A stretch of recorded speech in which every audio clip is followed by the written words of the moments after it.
জন্মদিন উপলক্ষে সবাই মিলে চলে গেছিলাম সাতভাই কালীতলা মন্দিরে। তো আমরা স্টেশনে গেছিলাম, ওদিক থেকে মা আর ভাইও চলে এসেছিলো। তারপরে সবাই মিলে একসঙ্গে ট্রেনে করে চলে গেছিলাম বনগাঁয়। তারপরে ওখান থেকে টোটো করে আমরা চলে গেলাম মন্দিরে। মন্দিরটা একেবারে রাস্তার পাশে, সেটা আমার কোনো ধারণা ছিল না, যেহেতু সোশ্যাল মিডিয়াতে সব কিছু অন্যরকম লাগে। আমি আগে কোনোদিনও যাইনি এই মন্দিরে। আমার ফেসবুক ফ্রেন্ড অনেকেই আছে যারা গেছে, তো তাদের মাধ্যমেই তাদের পোস্ট করা ছবিগুলো দেখতাম। তো সেখানে আমি বুঝতে পারিনি যে মন্দিরটা একেবারেই রাস্তার ধারে হবে। যাই হোক, গেলাম, প্রণাম করলাম। প্রথমবার গেছিলাম, প্রণাম করলাম। যে আর এই রাস্তার পাশে এই যে দোকানগুলো দেখতে পাচ্ছ, এখানে এইসব মানে ফুলের মালা টালা, পুজোর যে সামগ্রীগুলো পাওয়া যায় সেগুলো সব এখানেই পাওয়া যায়। সবাই যারা পুজো দিতে আসে তারা এখান থেকে ডালা নিয়েই হয়তো পুজো দেয়।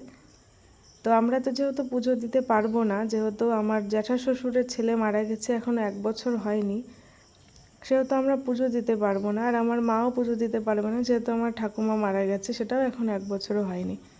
তো আমরা গেছিলাম শুধু দর্শন করতে, প্রণাম করতে, আশীর্বাদ নিতে মার কাছ থেকে। তো সেইভাবেই সবাই গেলাম, প্রণাম করলাম, মার কাছ থেকে আশীর্বাদ নিলাম। আর এই যে বট গাছটা দেখতে পাচ্ছ, অনেক পুরনো বট গাছ, দেখে বোঝাই যাচ্ছে।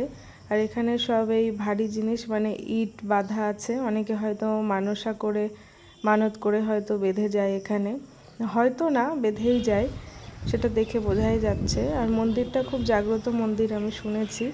তারপর মন্দির দিয়ে একটুখানি হেঁটে এসে রেল লাইন পার করে ওই পার চলে গেছিলাম। ওই পার শ্মশান কালীর মন্দির আছে, সে জায়গাটাও নাকি খুব সুন্দর শুনেছিলাম। তো ডাক্তারবাবু হয়তো আগে গেছিলো একবার, তার মুখে শুনেছি যে খুব সুন্দর জায়গা। সুন্দর জায়গা, কিন্তু তুমি একটা কথা বললো কেন? এই বিষয় দিনের আলো একটু ঘুরে আসি, রাত সুন্দর তো ঘুরতে পারবো না। চলো জানো জানা কোনো জানি না, ইসলামপুর লোকেরা জানে, তোমরা তো কাজ জানো। এই নদীর নাম সারা পৃথিবীর লোকেরা জানে। কার জন্য জানে?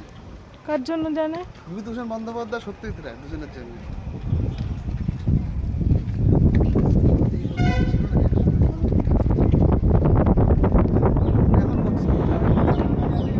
দারুণ হাওয়া।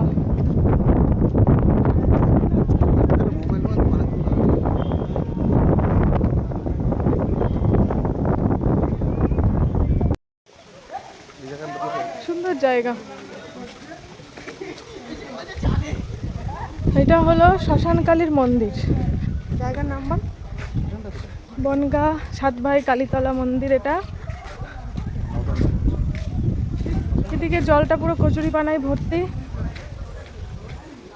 এখানে কালী মা, ক্যামেরায় দেখা যাচ্ছে না কিন্তু আমি দেখতে পাচ্ছি। জয় মা কালী, আশীর্বাদ করো মা, সবাইকে ভালো রেখো।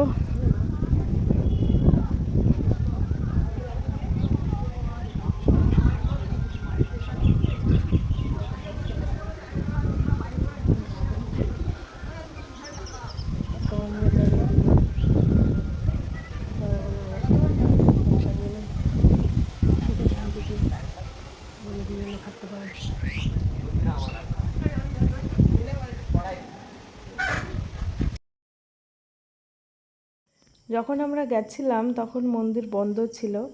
আমরা যে ওখানে কিছুক্ষণ বসার পরেই মন্দিরটা খুললো, তারপরে আমরা সুন্দরভাবে দর্শন করলাম।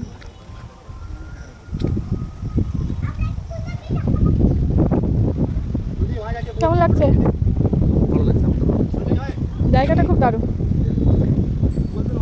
হাওয়া হচ্ছে ভীষণ সুন্দর। কি হয়েছে বল? জায়গাটা খুব দারুণ ছিল, ভীষণ সুন্দর হাওয়া হচ্ছিল ওখানে। আমরা কিছুক্ষণ বসে সুন্দর সুন্দর ছবি টবি তুলে তারপরে আবার এই সিঁড়ি দিয়ে ওপরে উঠে এসে রেল লাইন মানে ওপর দিয়ে রেল লাইন পার করে নিচে এসে আবার আমরা স্টেশনের দিকে হাঁটতে হাঁটতে গেলাম। ভাবলাম আসার সময় টোটোতে আসবো না, একটু হাঁটতে হাঁটতে যাওয়া যাক, হাঁটাহাঁটিও হবে সন্ধ্যাবেলা। তারপরে আমরা হেঁটে হেঁটে স্টেশনে আসলাম। এসে দেখি ট্রেন এসে দাঁড়িয়ে আছে। ট্রেনে করে আমরা নামলাম গোবরডাঙ্গায়। ওখানে হইচই রেস্টুরেন্টে গেলাম। রাতের খাবারটা যেহেতু ওখানেই খাবো সবাই মিলে, যে এখানে দেখো সবাই মিলে বসে আছি অর্ডার করে। তারপরে চলে এসেছিলো, আমরা 4 প্লেট চিকেন বিরিয়ানি অর্ডার করেছিলাম, সেটা চলে এসেছিলো। ওটা খাওয়া দাওয়া করে তারপরে পেটে আর একটু জায়গা ছিল, এই যে মায়ের সঙ্গে এখানে আমি একটু ইয়ার্কি করছি। তারপরে আবার থালা টালা নিয়ে বসে পড়লাম সামনে আরও কিছু অর্ডার করে। তারপরে চলে এলো একটু পরে, একটু ওয়েট করার পরে চলে এলো বাটার নান আর চিকেন কষা। তো যেহেতু আগে চিকেন বিরিয়ানি খাওয়া হলো, সেহেতু ভাবলাম যে কিছু পনিরের আইটেম নেব বাটার নানের সঙ্গে, কিন্তু ডাক্তারবাবু তো পনির একদমই খেতে চায় না, সেজন্য আর পনিরের আইটেম নেওয়া হলো না, সেই আবার চিকেনই নিতে হলো। অবশেষে বাড়ি ফিরলাম এই রাত 10টা 20 বাজে এখন। তো জন্মদিন আজকের মতো কমপ্লিট, আজকের মতো বলা ভুল, এই বছরের জন্য জন্মদিন কমপ্লিট। আবার আগামী বছর ঠাকুর যদি ভালো রাখে, সুস্থ রাখে, তাহলে আবার হবে জন্মদিন। এই বছরের মধ্যে জন্মদিন কমপ্লিট। আমি আমার জন্মদিনে ভীষণ খুশি থাকি, আগেও বলেছি, আমার ভীষণ ভালো লাগে যে আজকে আমার জন্মদিন। তো সারাদিন খুব ভালোভাবে কাটলো, খুব ভালো গেল আজকের দিনটা।